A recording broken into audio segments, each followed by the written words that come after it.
नमस्कार, गुंजन रेसिपी मराठीमध्ये तुमचे खूप खूप स्वागत आहे. केस गळती, त्वचेच्या समस्या, पोटाचे विकार, आरोग्यदायी बहुगुणी अशी आपण आज कढीपत्त्याची चटणी तयार करणार आहोत. त्यासाठी मी इथं कढीपत्ता घेतलेला आहे आणि हा कढीपत्ता मी स्वच्छ करून त्याला कोरडा करून घेतलेला आहे. आणि आपण जे सर्व साहित्य घेतलेले आहे ते मी पोहे खाण्याच्या चमच्याने मोजून घेतलेले आहे. इथं मी एक छोटी वाटी शेंगदाणे घेतलेले आहेत,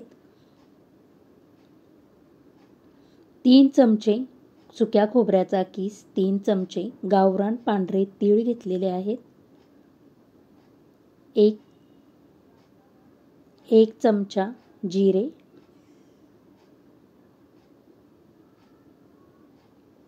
चवीनुसार मीठ, 9-10 लसूण पाकळ्या, 1 चमचा आमचूर पावडर नसेल तर चाट मसाला टाकला तरी चालेल, 1 चमचा लाल तिखट घेतलेले आहे. इथं मी बेडगी मिरची किंवा काश्मीरी मिरची घेतलेली आहे, पण ही मिरची तिखट नसते, फक्त कलरची असते. त्यासाठी मी इथं 1 चमचा लाल तिखट घेतलेला आहे. पाव चमचा आपण हिंग घेतलेला आहे. चला तर मग आता आपण चटणीला सुरुवात करूया. गॅसवर एक पॅन गरम करायला ठेवायचं. सुरुवातीला आपण पॅनमध्ये हा कढीपत्ता टाकून घेऊया. कढीपत्त्यात मी तेल टाकलेलं नाही आहे. हा कढीपत्ता मी कोरडाच असा भाजून घेणार आहे, कारण की कढीपत्त्यामध्ये जर मॉइश्चरायझर असेल तर ते पॅन गरम करून त्याच्यावर परतून घेतला तर मॉइश्चरायझर आपले कमी होईल. कढीपत्त्यातले मॉइश्चरायझर कमी झाले किंवा ओलावा कमी झाला की आपण त्याच्यामध्ये 1 चमचा तेल टाकून हा कढीपत्ता कुरकुरीत होईपर्यंत आपण हा परतून घेणार आहोत.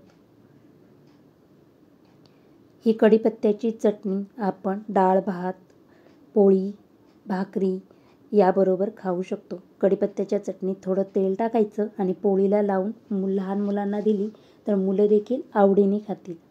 आपला कढीपत्ता कुरकुरीत झालेला आहे. आपण तो प्लेटमध्ये काढून थंड करायला ठेवलेला आहे. आणि आता त्याच पॅनमध्ये 1 चमचा तेल टाकून आपण हे शेंगदाणे टाकून घेतलेले आहेत. आपली चटणी खमंग व्हावी त्यासाठी आपण हे शेंगदाणे देखील खमंग असे भाजून घ्यायचे.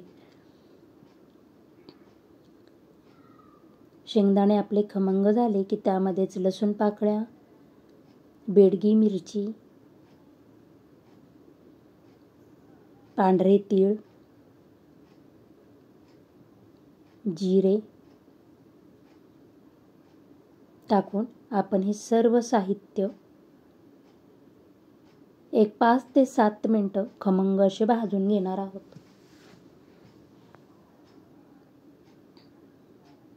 चटचट असा छान ह्या साहित्याचा आवाज आला पाहिजे, म्हणजे आपले हे सर्व साहित्य व्यवस्थित असे भाजले जातील.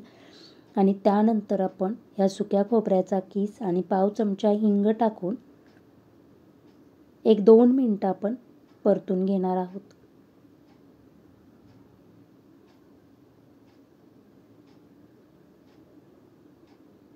आणि यानंतर आपण गॅसची फ्लेम बंद करायची आणि हा संपूर्ण साहित्य किंवा हा मसाला आपण थंड करून घेऊया. आपला कढीपत्ता थंड झालेला आहे. तुम्ही बघू शकता एकदम हातावर चुरगळला की त्याचा एकदम कुरकुरीत झालेला आहे. आता आपण मिक्सरचं भांडं घेऊन सुरुवातीला थंड झालेला सर्व मसाला मिक्सरच्या भांड्यात काढून घेऊया.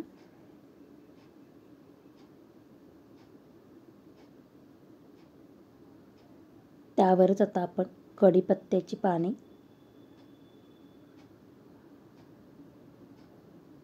आमचूर पावडर, चवीनुसार मीठ,